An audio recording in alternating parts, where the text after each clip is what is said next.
The autumn rain lashed against the tall Gothic windows of Hastings House with a violence that seemed to mirror the storm raging within Alexander Blackwood's soul. The Duke of Hastings stood motionless in his private study, the medical report trembling in his hands as he read the devastating words for the fourth time. Complete and irreversible sterility. No possibility of natural conception. The ducal line will end with your grace. Dr. Morrison, London's most celebrated physician, had delivered the verdict with the clinical detachment of a man who had spent 30 years destroying hopes with scientific precision.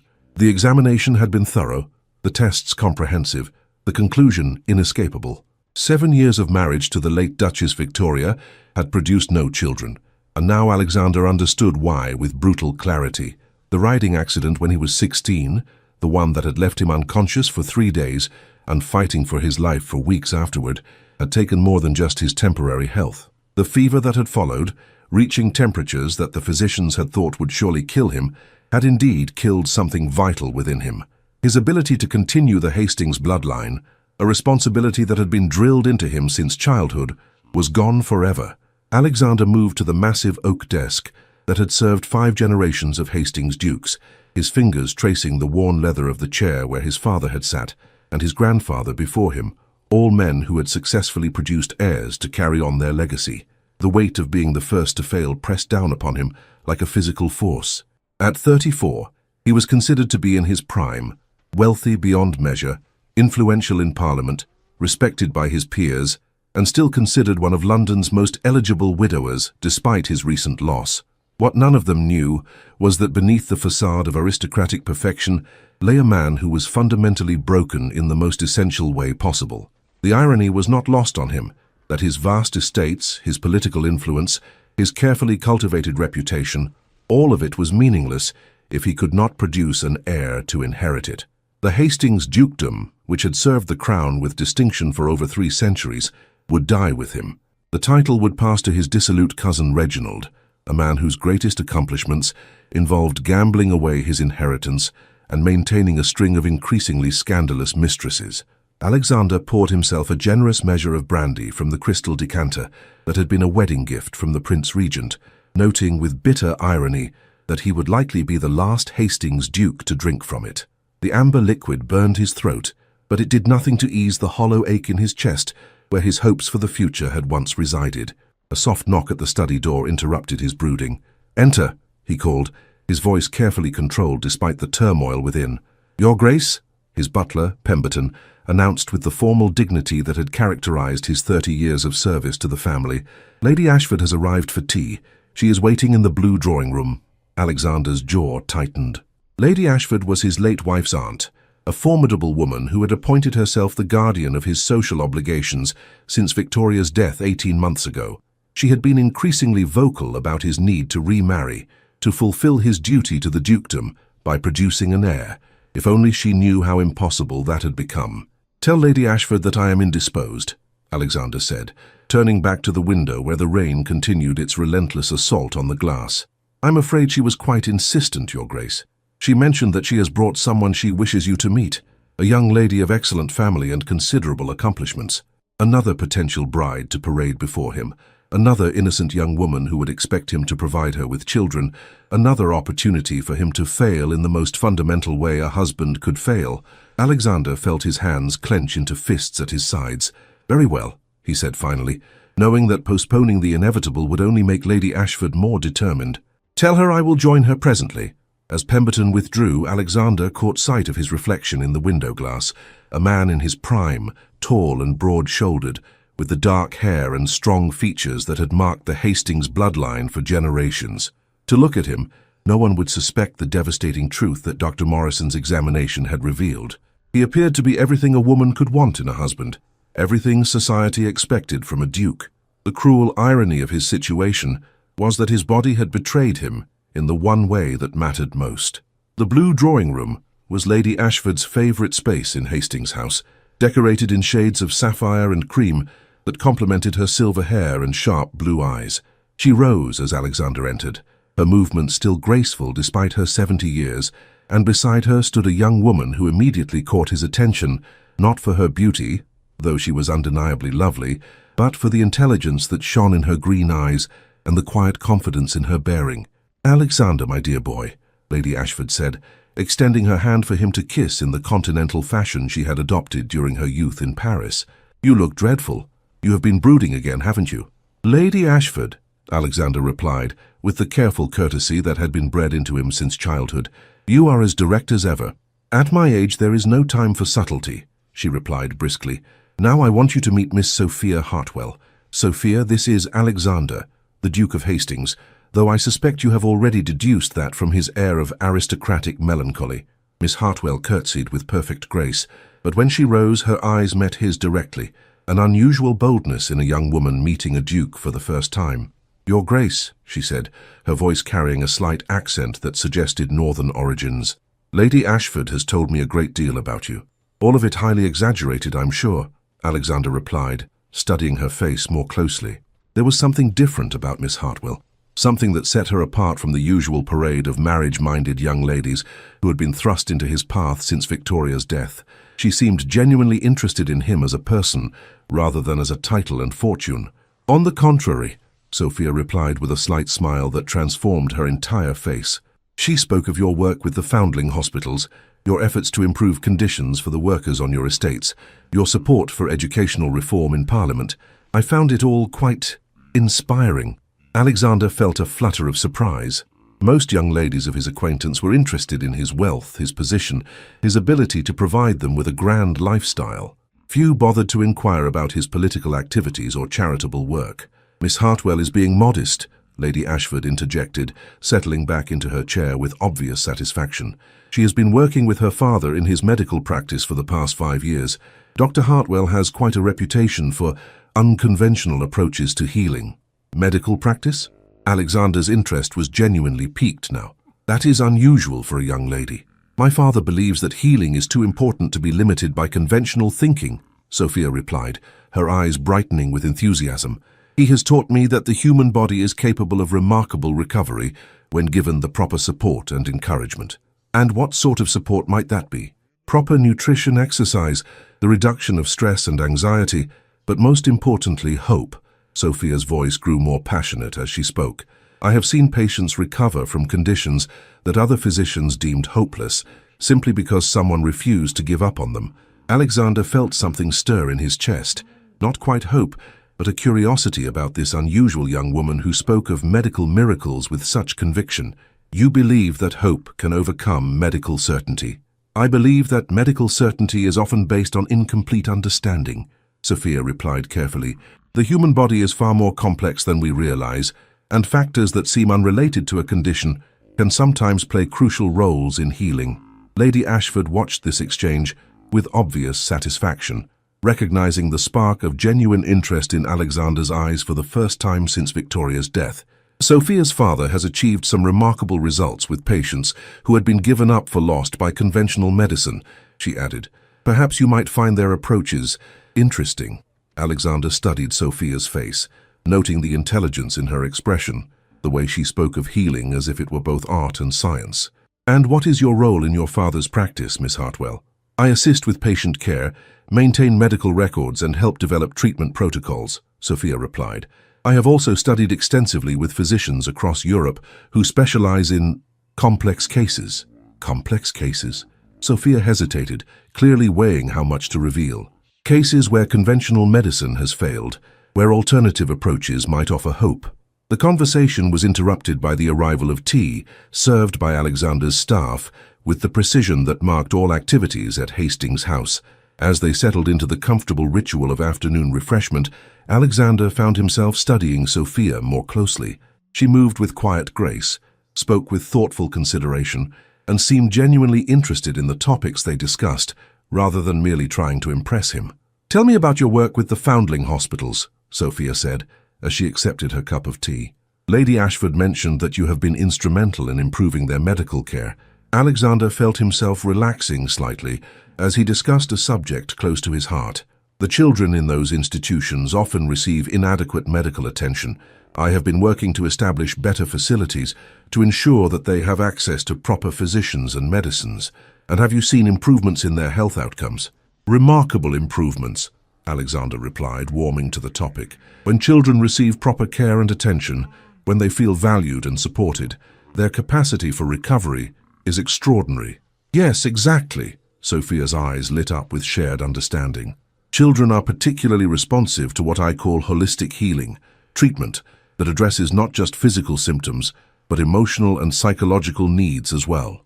Holistic healing, the understanding that mind, body, and spirit are interconnected, that healing one aspect often requires attention to all three. Sophia leaned forward slightly, her enthusiasm evident. I have seen children recover from serious illnesses simply because someone showed them genuine care and affection. Alexander found himself drawn into the conversation in a way he had not experienced in months. Sophia's passion for healing, her innovative approaches to medicine, her genuine concern for those who suffered, all of it spoke to something deep within him that had been dormant since receiving his devastating diagnosis. "Your father sounds like a remarkable physician," he said. "I would be interested to meet him sometime." "I'm sure he would be honored by your interest," Sophia replied. "He has often said that healing is most effective when it combines the best of traditional medicine with newer understandings of how the body works." Lady Ashford, who had been observing this exchange with growing satisfaction, chose that moment to interject. "Dr. Hartwell has had particular success with cases involving fertility issues," she said delicately. "He has helped several couples who had been told by other physicians that they could never have children." Alexander felt his blood run cold at the mention of fertility, but forced himself to maintain his composure. "Indeed, that must be very rewarding work." "It is," Sophia agreed, though she seemed to sense some tension in his response. "There is nothing more joyful than helping a couple achieve their dreams of parenthood, especially when they had given up hope. And what sort of treatments does your father employ for such difficulties?" Sophia glanced at Lady Ashford, who nodded encouragingly. "A combination of approaches, herbal remedies to improve overall health, dietary modifications, exercises designed to reduce stress and improve circulation, but most importantly, he addresses the emotional factors that can affect fertility." Emotional factors? Anxiety, despair, the kind of psychological stress that can actually interfere with the body's natural processes, Sophia explained. "When couples are told they cannot have children, the resulting depression and hopelessness can actually make conception even more unlikely." Alexander felt his heart racing as he listened to her words. Could it be possible that the despair he had felt since his diagnosis was actually contributing to his condition? Could there be treatments that Dr. Morrison had never considered? "For your grace," Lady Ashford said, noting his obvious interest, "perhaps you would like to visit Dr. Hartwell's practice. I'm sure he would be delighted to show you his work." I would find that very educational," Alexander managed, his mind racing with possibilities he had not dared to consider. "Wonderful!" Lady Ashford clapped her hands together with obvious delight. "Sophia, perhaps you could arrange for His Grace to visit your father's clinic. I'm sure he would find the work fascinating." As the afternoon wore on, Alexander found himself increasingly drawn to Sophia's intelligence, her compassion, her innovative approaches to healing. She spoke of medicine not as a rigid science, but as an art that required intuition, creativity, and above all, hope. When she described her father's successes with supposedly hopeless cases, Alexander felt something he had not experienced in months, a flicker of possibility that his own situation might not be as hopeless as he had been led to believe. When Lady Ashford and Sophia finally took their leave, Alexander found himself standing at his study window once again, but this time his mood was entirely different. Instead of the crushing despair that had consumed him since Dr. Morrison's diagnosis, he felt something that might have been hope stirring in his chest. Miss Sophia Hartwell was unlike any woman he had ever met. She possessed not only beauty and intelligence, but a deep understanding of healing that went far beyond conventional medicine. Her father's success with fertility cases suggested that there might be treatments, approaches, possibilities that Dr. Morrison had never considered. For the first time in months, Alexander began to believe that his future might hold more than just the slow decline into irrelevance that he had been contemplating. Perhaps there was hope after all. Perhaps the impossible was merely the improbable waiting for the right circumstances to become reality. As he prepared for bed that night, Alexander found himself thinking not about the end of his bloodline, but about the remarkable young woman who had spoken so passionately about the power of hope to overcome medical certainty. Tomorrow, he would visit Dr. Hartwell's practice. Tomorrow, he would begin to explore possibilities that he had never dared to consider. The Duke of Hastings had been told that he would never father children, but as he drifted off to sleep, he began to believe that some diagnoses were meant to be challenged, some impossibilities were meant to be overcome, and some miracles were simply waiting for the right person to believe in them. Dr. Hartwell's medical practice was located in a respectable but unfashionable part of London, housed in a converted Georgian townhouse that had been modified to accommodate both consultation rooms and a small laboratory where the physician conducted his research. Alexander arrived the following afternoon, his carriage drawing curious stares from the neighborhood residents who were unaccustomed to seeing such obvious wealth in their modest streets.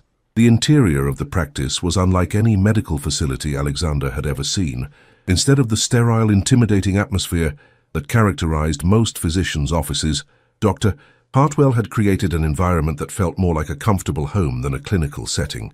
The walls were lined with books on medicine, botany, and natural philosophy, while large windows allowed natural light to flood the consultation rooms. "Your Grace," Dr. Hartwell said as he greeted Alexander in his private study, "what an honor to receive you. Sophia told me of your interest in our work here." Dr. Hartwell was a man in his 50s, with graying hair and kind eyes that suggested both intelligence and compassion. His manner was professional but warm, lacking the intimidating formality that Alexander had come to associate with medical consultations. "Dr. Hartwell?" Alexander replied, accepting the offered chair. "Your daughter spoke most eloquently about your innovative approaches to healing. I confess myself curious about your methods." "Innovation born of necessity, I'm afraid," Dr. Hartwell replied with a slight smile. "When conventional medicine fails, one must look beyond conventional solutions." "And you have had success with such approaches?" "Considerable success, particularly in cases where other physicians have given up hope." Dr. Hartwell leaned back in his chair, his expression growing more serious. "Your Grace, might I ask what specific aspect of our work interests you? Sophia mentioned that you seemed particularly intrigued by our fertility treatments." Alexander felt heat rise in his cheeks, but forced himself to continue. I have been told by London's most respected physicians that I am incapable of fathering children.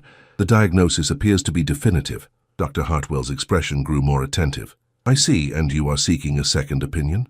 "I'm seeking hope, I suppose," Alexander admitted, surprised by his own honesty, "though I am not certain such hope is justified." "Hope is always justified when it leads to proper investigation," Dr. Hartwell replied firmly.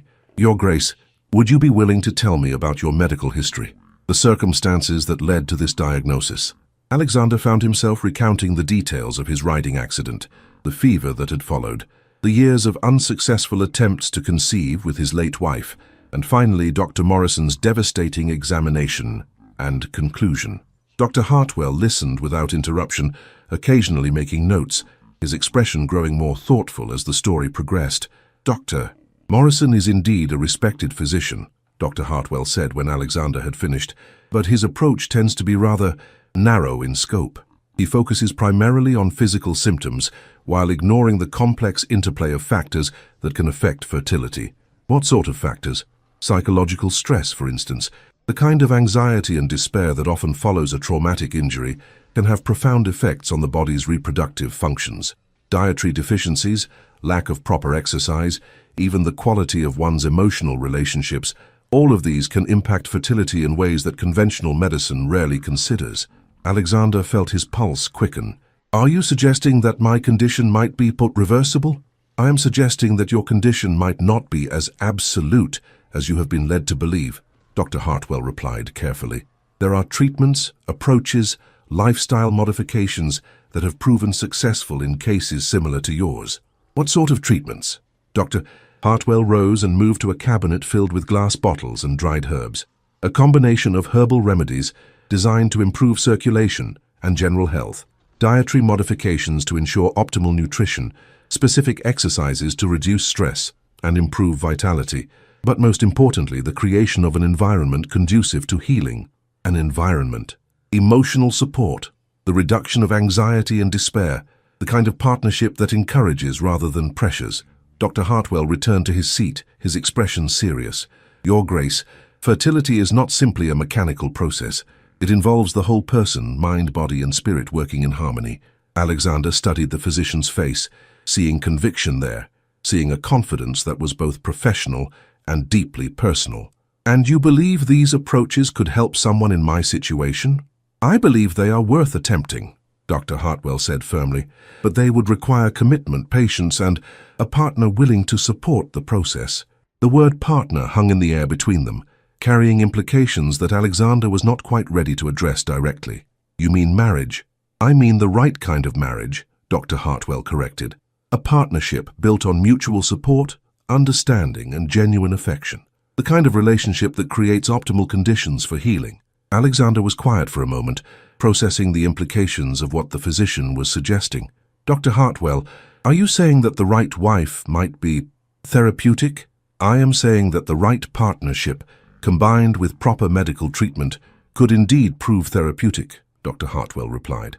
But, Your Grace, I would never suggest that someone marry purely for medical reasons. Such a union would lack the emotional foundation necessary for true healing. And if such a partnership were to develop naturally, if two people found themselves genuinely drawn to each other while also sharing the goal of overcoming medical challenges, Dr. Hartwell smiled, then I would say that such a couple would have the best possible chance of success. At that moment, Sophia entered the study carrying a tea tray, her movement graceful and purposeful. Alexander felt his breath catch as he watched her, noting the way the afternoon light caught in her auburn hair, the gentle competence with which she arranged the refreshments, the intelligence that shone in her eyes when she looked at him. I hope I am not interrupting, she said, setting the tray on a small table between the chairs. I thought you might appreciate some refreshment. Not at all, Alexander replied, though he was acutely aware of her presence in a way that surprised him. Your father has been explaining his treatment approaches. They are quite fascinating. Father has achieved remarkable results with patients who had been given no hope by conventional medicine, Sophia said, settling into a chair near the window. I have assisted with many of these cases, and I can attest to the effectiveness of his methods. Miss Hartwell, Alexander said, turning to face her directly, your father mentioned that these treatments require partnership, emotional support. What role does that play in the healing process? Sophia's cheeks colored slightly, but she met his gaze directly. Emotional stress can have profound physical effects, particularly on reproductive health. When a patient feels supported, valued, loved, when they have hope and purpose, their body's natural healing processes are enhanced. And without such support, even the most advanced medical treatments may fail, Sophia replied. The mind and body are connected in ways that we are only beginning to understand. Despair can literally prevent healing, while hope can facilitate recovery that seems miraculous. Alexander found himself studying Sophia's face as she spoke, noting the passion in her voice, the way her entire demeanor changed when she discussed her work. There was something compelling about her conviction, a refusal to accept that any case was hopeless. Miss Hartwell, he said slowly, might I ask, that is, have you ever considered marriage, the kind of partnership your father describes as beneficial to healing? Sophia's blush deepened, but she did not look away. I have considered it, Your Grace, but I would want such a partnership to be based on genuine affection and mutual respect, not merely medical necessity. Of course, Alexander agreed quickly, but if such affection were to develop naturally, if two people found themselves drawn to each other, while also sharing common goals, then I believe such a partnership could indeed prove beneficial to both parties, Sophia replied quietly. Dr. Hartwell watched this exchange with obvious satisfaction, recognizing the spark of genuine interest that was developing between his daughter and the Duke. Your Grace, he said, might I suggest that you consider our treatment program? It would involve regular consultations, lifestyle modifications, and ongoing support from someone knowledgeable about the healing process. What sort of ongoing support? Daily monitoring of your health, assistance with dietary and exercise regimens, emotional encouragement during the treatment period. Dr. Hartwell glanced meaningfully at his daughter. Such support would be most effectively provided by someone who could observe your progress closely, someone who understood both the medical and emotional aspects of your situation. Alexander felt his heart racing as he began to understand what was being suggested. Are you proposing that Miss Hartwell serve as my medical attendant? I am proposing that Sophia work closely with you to implement the treatment program, Dr. Hartwell replied. Such close collaboration would require considerable time together, regular consultations, the development of mutual trust and understanding. And would Miss Hartwell be amenable to such an arrangement? Sophia looked between her father and Alexander, her expression thoughtful. I would be honored to assist with your treatment, Your Grace, though I must emphasize that such collaboration would need to be built on honesty, trust, and genuine commitment to the healing process. And if, during the course of such collaboration, other feelings were to develop, if professional partnership were to evolve into something more personal, then we would address such developments as they arose, Sophia replied, her voice steady despite the obvious implications of what they were discussing. But, Your Grace, I would want any personal relationship to be genuine, not merely a byproduct of medical necessity.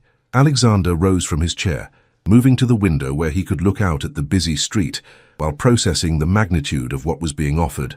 Sophia Hartwell was proposing to work closely with him, to provide the kind of support and encouragement that her father believed essential to healing. In the process, they would spend considerable time together, would develop the kind of intimate understanding that could indeed lead to deeper feelings.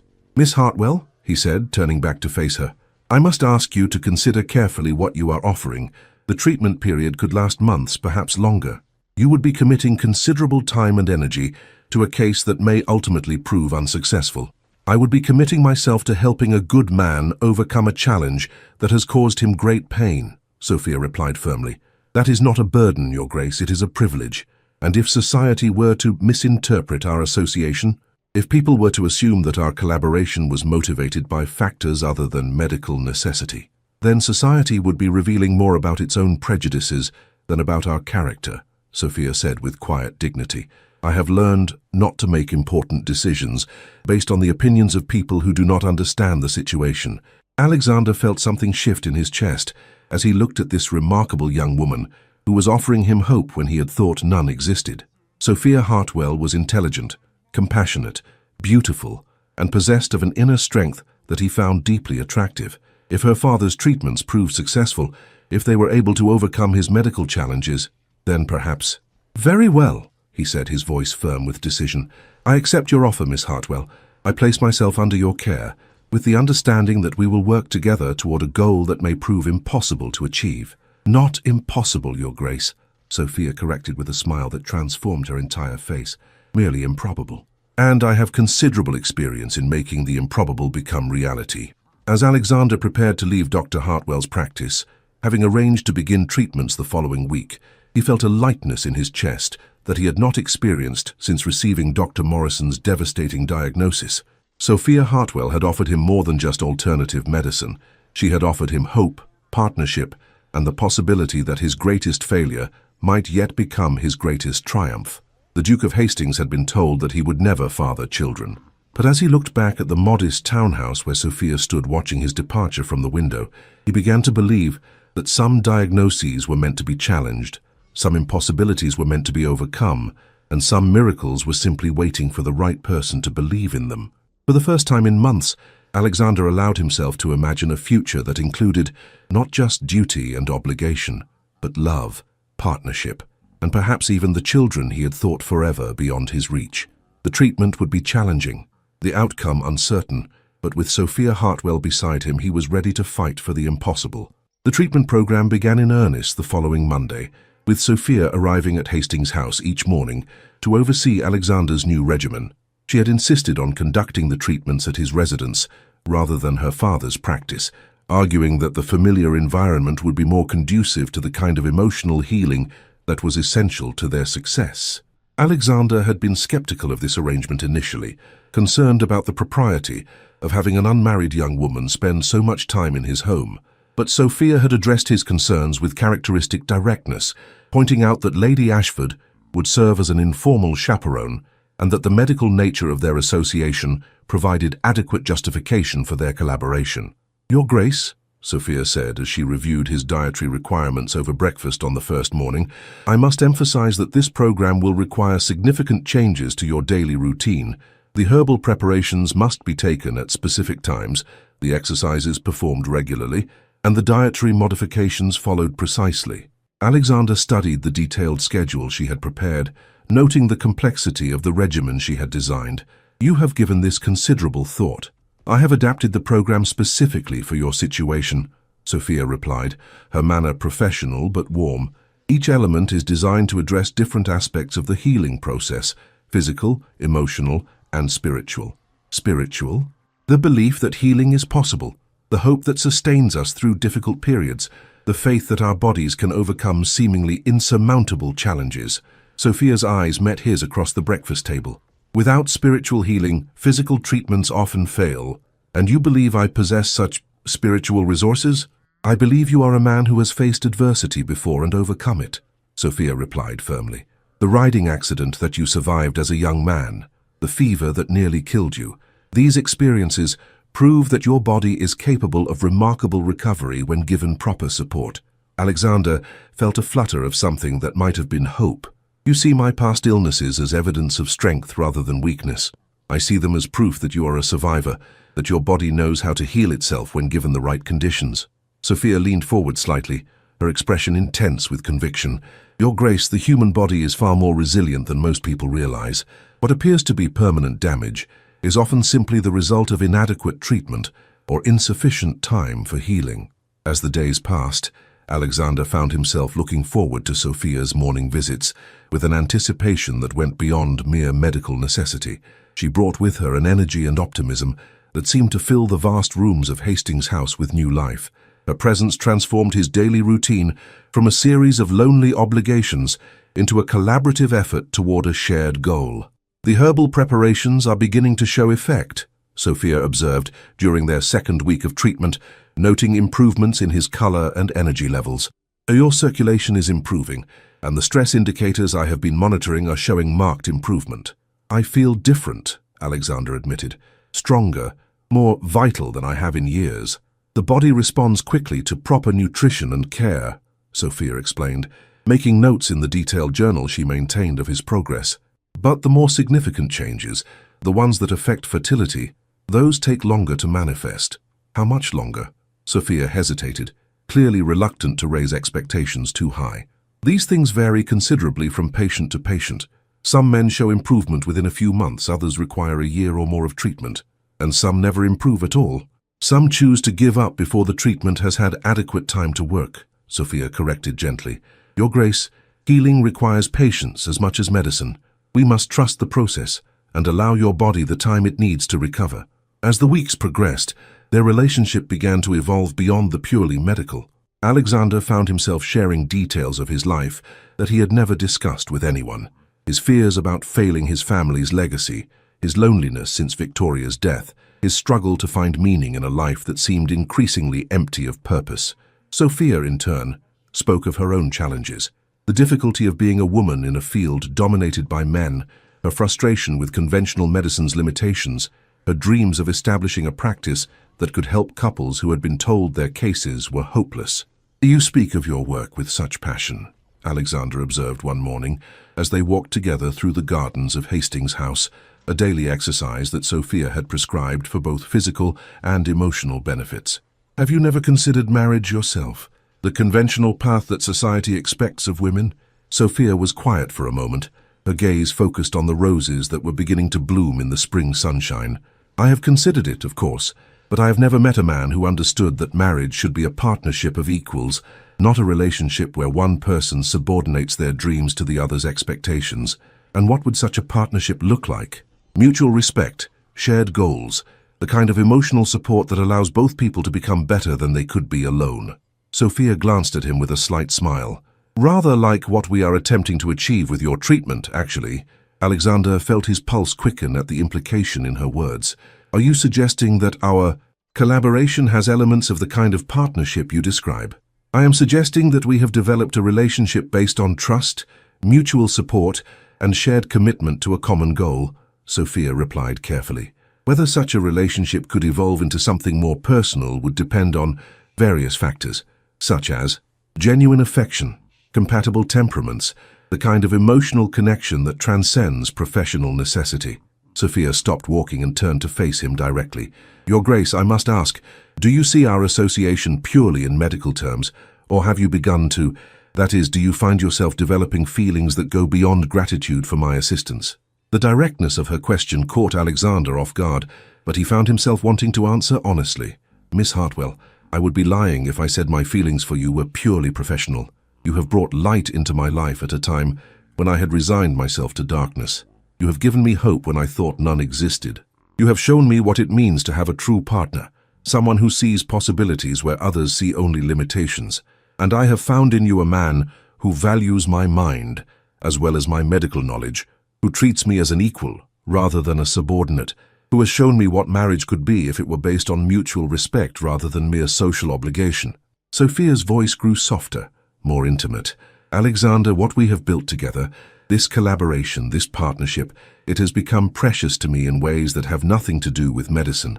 Sophia, Alexander said, her name a caress on his lips, I need you to know that whatever happens with the treatment, whatever the ultimate outcome of our medical efforts, I am grateful for what you have given me. You have shown me what it means to hope again, to believe in possibilities I had thought forever lost. And you have shown me what it means to be valued for who I am, rather than what others expect me to be, Sophia replied, reaching out to touch his hand with gentle fingers. Alexander, She was interrupted by the approach of Lady Ashford, who had been observing their growing closeness with obvious satisfaction. My dears, she said with a smile that suggested she had witnessed more than just a medical consultation, you both look remarkably healthy this morning. Alexander felt heat rise in his cheeks as he realized how intimate their conversation had become, how close they had been standing, how obvious their growing feelings must be to an observer as perceptive as Lady Ashford. Lady Ashford, he said, stepping back to a more appropriate distance from Sophia, we were just discussing the treatment protocol. Indeed? How fascinating that medical discussions should produce such animated expressions, Lady Ashford observed with obvious amusement. Sophia, my dear, you have quite transformed His Grace's appearance.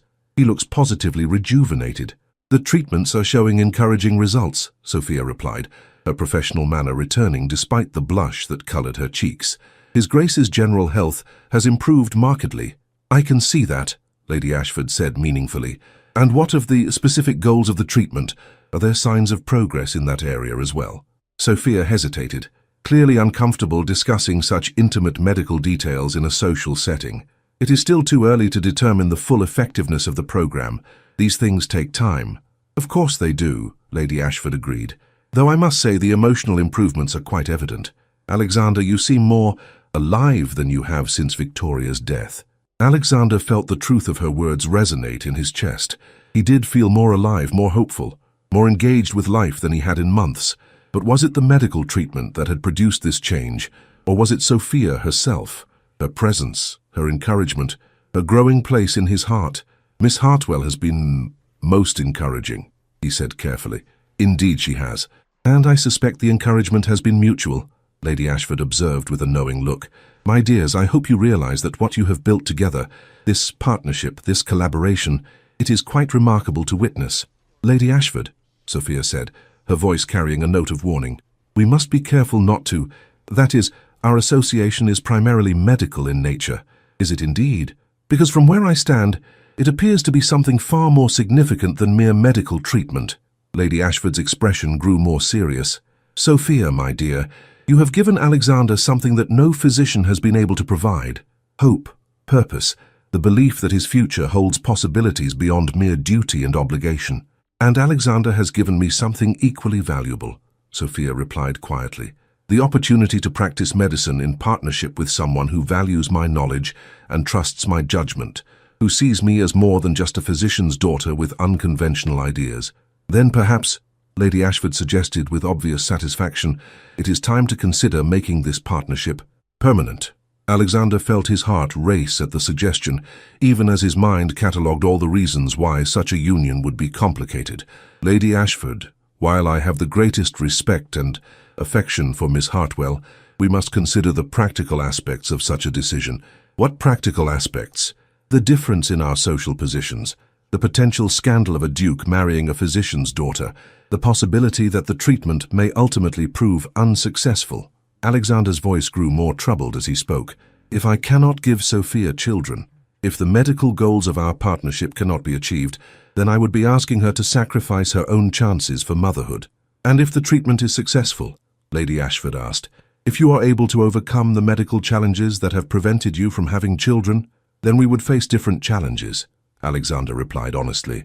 Society's acceptance of our union, the pressure of producing an heir, the question of whether our feelings are genuine or merely the result of shared medical goals. Sophia had been listening to this exchange with growing emotion, and now she spoke with quiet intensity. "Alexander, I need you to understand something. My feelings for you have nothing to do with the success or failure of your treatment. I have fallen in love with the man you are, your intelligence, your kindness, your determination to hope despite overwhelming odds. Whether or not we achieve our medical goals, whether or not you are able to father children, I would be honored to be your wife. And I have fallen in love with a woman who sees possibilities where others see only limitations, who refuses to accept that any situation is hopeless, who has shown me what it means to have a true partner in life." Alexander moved closer to Sophia, taking her hands in his. "But Sophia, I must ask, are you certain that you would be content with a marriage that might never produce children? Are you prepared to sacrifice your own dreams of motherhood for a union that may prove incomplete?" "I am prepared to build a life with the man I love, whatever form that life might take," Sophia replied firmly. "And Alexander, I have not given up hope that our treatment will be successful. I believe in the power of love to heal, in the body's capacity for recovery, in the possibility that what seems impossible is merely improbable." Lady Ashford watched this exchange with tears in her eyes, recognizing the depth of feeling between these two remarkable people who had found each other in the most unlikely circumstances. "My dears," she said softly, "I have never witnessed a more beautiful declaration of love. You have found in each other exactly what you both needed: partnership, understanding, and the kind of affection that transcends any obstacles society might place in your path." "Then you would support such a union?" Alexander asked, knowing that Lady Ashford's approval would be crucial to society's acceptance of their marriage. "I would celebrate it," Lady Ashford replied without hesitation. "Sophia, my dear, you have accomplished something that I thought impossible. You have restored Alexander's faith in the future, his belief in the possibility of happiness. That alone makes you worthy of any title, any position in society." As they stood together in the garden where so many of their conversations had taken place, where their professional partnership had gradually evolved into something deeper and more precious, Alexander felt a peace settle over him that had nothing to do with medical treatments and everything to do with the remarkable woman who had chosen to stand beside him. "Sophia," he said, his voice rough with emotion, "will you marry me? Not because of medical necessity or social expectation, but because I love you and cannot imagine my life without you." "Yes," Sophia whispered, tears streaming down her face. "Yes, Alexander, I will marry you. I will be your wife, your partner, your companion in whatever adventures the future may bring." When Alexander kissed her, there in the garden where their love had slowly bloomed, it was with all the passion and tenderness that had been building between them for months. And when Sophia responded with equal fervor, it was not as a physician treating a patient, but as a woman who had found her perfect match in the most unexpected circumstances. Their engagement would cause considerable comment in London society, but as they held each other in the spring sunshine, neither of them cared about anything beyond the love they had discovered and the future they would build together. The treatment had brought them together, but it was love that would sustain them through whatever challenges lay ahead. The Duke of Hastings had found more than just hope for an heir. He had found a woman who would stand beside him, regardless of what the future might hold, who loved him not for his title or his fortune, but for the man he was beneath all the external trappings of nobility. And perhaps, just perhaps, their love would prove strong enough to accomplish the impossible. Their engagement was announced in the Times 6 weeks later, creating exactly the sensation that Alexander had anticipated. London society buzzed with speculation about the Duke of Hastings' choice of bride, a physician's daughter with no fortune, no title, and no connections beyond her association with Lady Ashford. "The Duke of Hastings and Miss Sophia Hartwell announced their engagement with joy," the formal notice read. "The wedding will take place in the autumn at St. George's, Hanover Square." But what should have been a time of pure happiness was complicated by an unexpected challenge that threatened not just their personal joy, but Sophia's professional reputation and the future of her father's practice. Dr. Morrison, the physician who had originally diagnosed Alexander's sterility, had been following the Duke's apparent recovery with growing skepticism and professional jealousy.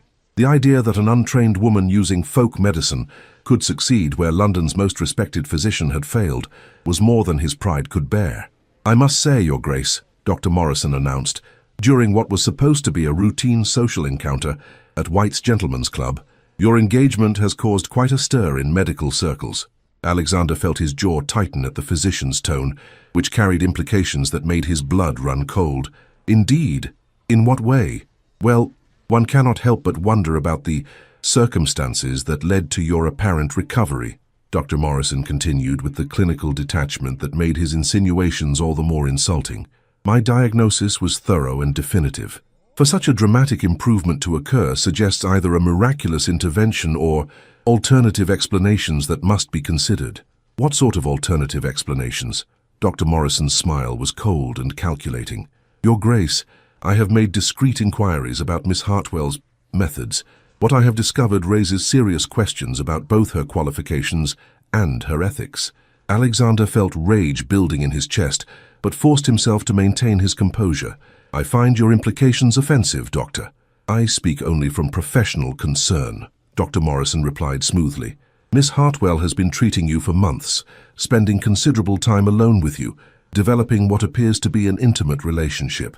One might wonder whether her treatments involved procedures that go beyond conventional medicine.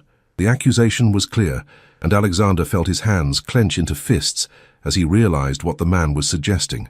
Doctor, Morrison was implying that Sophia had used sexual manipulation as part of her treatment, that their engagement was the result of improper conduct rather than genuine affection.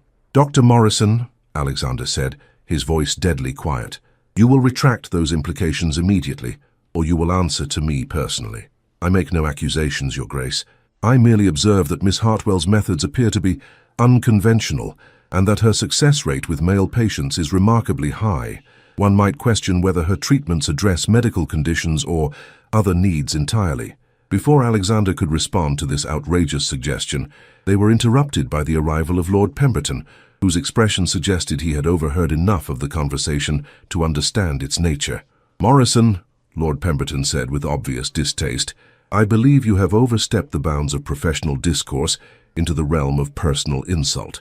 I speak only from concern for His Grace's welfare, Dr. Morrison replied, though his tone lacked conviction. If Miss Hartwell has used improper methods to achieve her results, if she has taken advantage of His Grace's vulnerable state, then you would be accusing a respectable young woman of conduct that would destroy her reputation and her family's practice, Lord Pemberton said firmly. I hope you have substantial evidence to support such serious allegations. Dr. Morrison's confidence faltered slightly. I have observations, concerns about the nature of her treatments and the circumstances of their engagement. Observations are not evidence, Alexander said coldly, and concerns are not facts, Doctor. Morrison, unless you can provide proof of improper conduct, I suggest you keep your suspicions to yourself. Very well, Your Grace, but I feel compelled to warn you that others in the medical community share my concerns. There are those who believe that Miss Hartwell's methods warrant investigation by the Royal College of Physicians. The threat was clear. If Dr. Morrison could convince his colleagues to investigate Sophia's treatments, if he could raise enough questions about her methods and ethics, he could destroy both her reputation and her father's practice. The scandal would make their marriage impossible and leave Sophia facing accusations that could ruin her life. After Dr. Morrison's departure, Alexander and Lord Pemberton sat in the club's library, both troubled by the implications of what they had heard. He means to destroy her, Alexander said grimly. Morrison cannot accept that his diagnosis was wrong, that a woman succeeded where he failed. He would rather ruin Sophia's reputation than admit his own limitations. What evidence could he possibly have? Lord Pemberton asked. Surely Miss Hartwell's conduct has been above reproach. Absolutely above reproach, Alexander replied without hesitation. But Morrison doesn't need evidence of actual impropriety. He only needs to raise enough questions to create doubt. In a case involving intimate medical treatment, suspicion can be as damaging as proof. And what will you do? Alexander was quiet for a moment, his mind racing through their options. I will protect Sophia whatever the cost. If Morrison wants to investigate her methods, he will find himself facing counter-accusations about his own failures. If he wants to question her ethics, he will discover that his own conduct is not beyond scrutiny. You would attack Morrison's reputation to defend Miss Hartwell's? I would do anything necessary to protect the woman I love, Alexander replied firmly. Morrison has made this personal, and he will discover that the Duke of Hastings protects his own. When Alexander returned to Hastings House that evening, he found Sophia waiting for him in his study, her face pale with distress and a letter clutched in her trembling hands. Alexander, she said as he entered, we have a problem, a serious one. I know, Alexander replied, moving to take her in his arms. "I encountered Dr. Morrison at the club today. He made his intentions quite clear." "Then you know about the investigation?" Sophia's voice was barely a whisper. "What investigation?" Sophia handed him the letter with shaking fingers. "From the Royal College of Physicians. They are opening a formal inquiry into my father's practice, specifically regarding our treatment methods and the nature of our relationship." Alexander read the official document with growing anger. The investigation would examine Dr. Hartwell's unconventional treatments, Sophia's qualifications to provide medical care, and the circumstances surrounding Alexander's apparent recovery. Most damaging of all, it would scrutinize the relationship between physician and patient, looking for evidence of improper conduct. "They are questioning everything," Sophia said, tears streaming down her face. "My training, my methods, my ethics. They are suggesting that I compromised myself to achieve results that proper medicine could not accomplish. Sophia, you know that these accusations are baseless. Your conduct has been exemplary, your methods sound, your results genuine. But can we prove that?" Sophia asked desperately. "Can we demonstrate to a panel of skeptical physicians that love and hope and proper nutrition can accomplish what they believe requires surgical intervention or divine miracle?" Alexander was quiet for a moment, understanding the magnitude of the challenge they faced.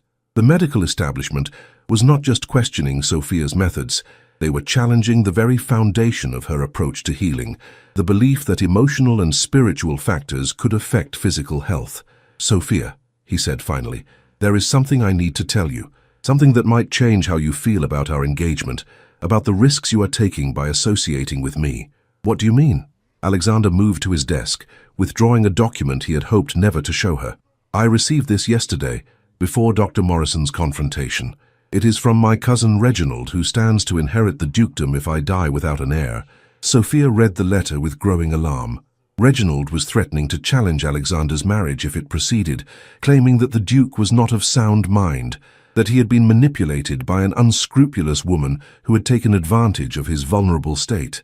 "He is suggesting that you have somehow bewitched me," Alexander explained, "that your treatments involved improper influence, that our engagement is the result of manipulation, rather than genuine affection.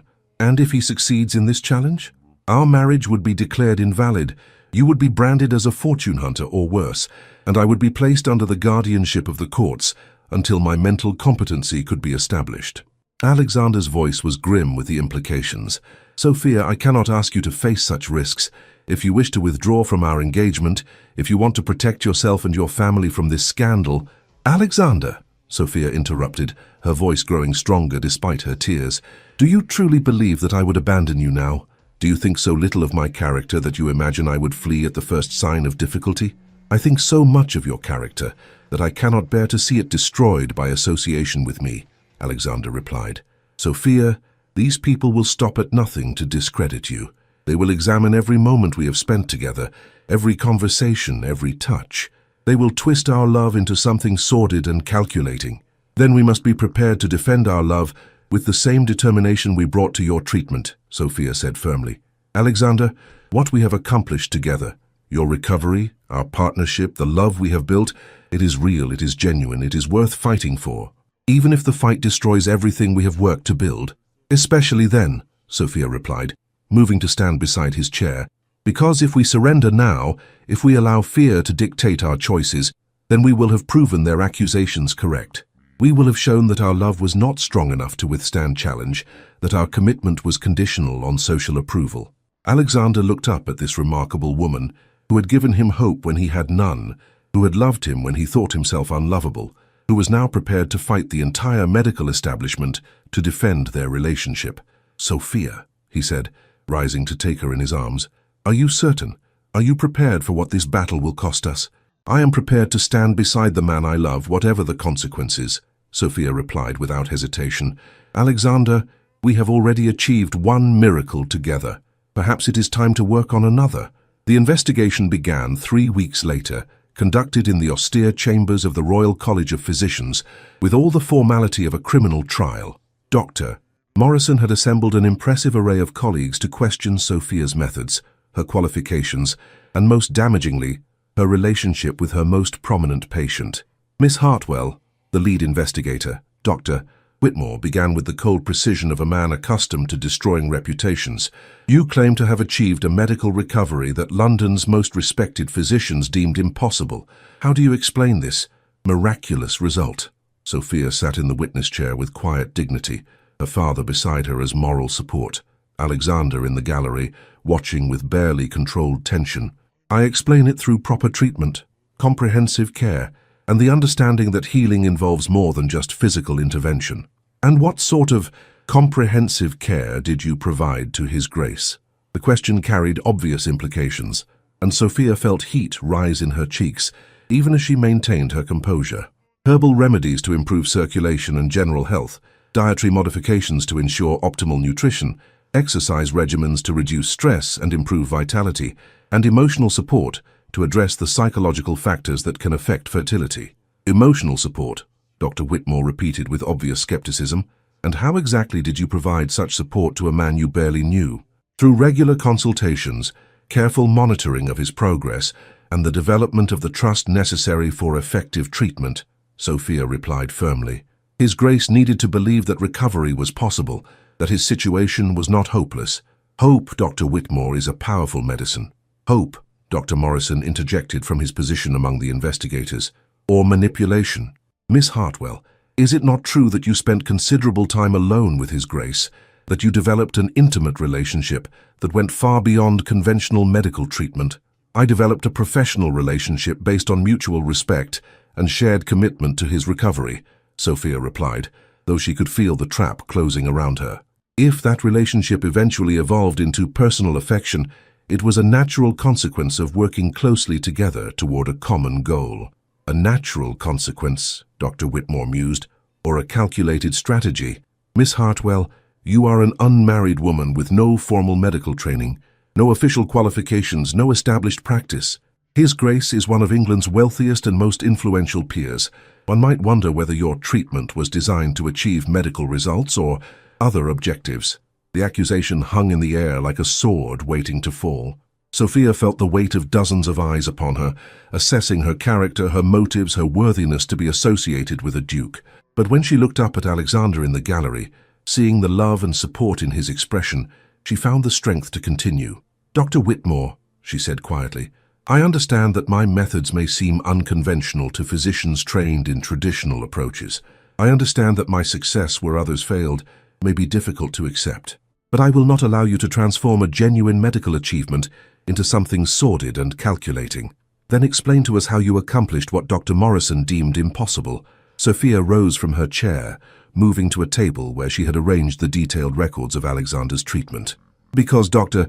Morrison treated symptoms rather than causes, examined the body while ignoring the mind and spirit, prescribed resignation rather than hope." She opened the first volume of her meticulous notes, revealing months of careful observation and treatment. His Grace's fertility was affected not just by physical factors, but by psychological stress, nutritional deficiencies, lack of proper exercise, and most critically, the despair that followed his original diagnosis. "You are suggesting that emotional factors can affect male fertility?" "I am stating that emotional factors profoundly affect all aspects of human health," Sophia replied firmly. "When a man is told he is fundamentally broken, when he loses hope for the future, when he resigns himself to failure, his body responds to that psychological state. Healing requires addressing all aspects of the person, not just isolated physical symptoms." Dr. Morrison stood, his face flushed with anger and professional embarrassment. "Miss Hartwell, you are asking us to believe that hope and herbal remedies accomplished what proper medical science could not. Such claims require extraordinary evidence." "The evidence," came a new voice from the gallery, "is sitting right here." All heads turned as Alexander rose from his seat, his presence immediately commanding the attention of everyone in the chamber. "Gentlemen, you are investigating the woman who gave me back my life, who restored my faith in the future, who accomplished what your conventional medicine declared impossible. Your Grace," Dr. Whitmore said nervously, "while we appreciate your gratitude to Miss Hartwell, this investigation must be based on medical evidence rather than personal sentiment." "Then let me provide you with medical evidence," Alexander replied, moving to stand beside Sophia. 6 months ago, I was a man resigned to ending his family line, convinced by your colleague Dr. Morrison that I would never father children. Today, I stand before you as living proof that his diagnosis was incomplete. Your Grace, we are not questioning your recovery, merely the methods by which it was achieved. The methods, Alexander said coldly, involved treating me as a whole person rather than a collection of symptoms. Miss Hartwell succeeded because she refused to accept that any case was hopeless, because she understood that healing requires more than just medical intervention. And the nature of your relationship with Miss Hartwell? Surely you can see how such intimate collaboration might raise questions about professional boundaries. Alexander's expression grew dangerous. Dr. Whitmore, are you suggesting that my fiancée is anything other than a woman of impeccable character and extraordinary skill? We are suggesting that the circumstances of your engagement, following so closely upon your medical treatment, raise questions that must be addressed. Then let me address them, Alexander said firmly. I fell in love with Sophia Hartwell because she is intelligent, compassionate, and possessed of a healing gift that your conventional medicine lacks. I am marrying her not out of gratitude for medical treatment, but because she is the finest woman I have ever known. Before the investigators could respond, the chamber doors opened to admit an unexpected visitor. Lady Ashford entered with the regal bearing of a woman accustomed to commanding respect, followed by a small group of individuals whose presence immediately changed the atmosphere in the room.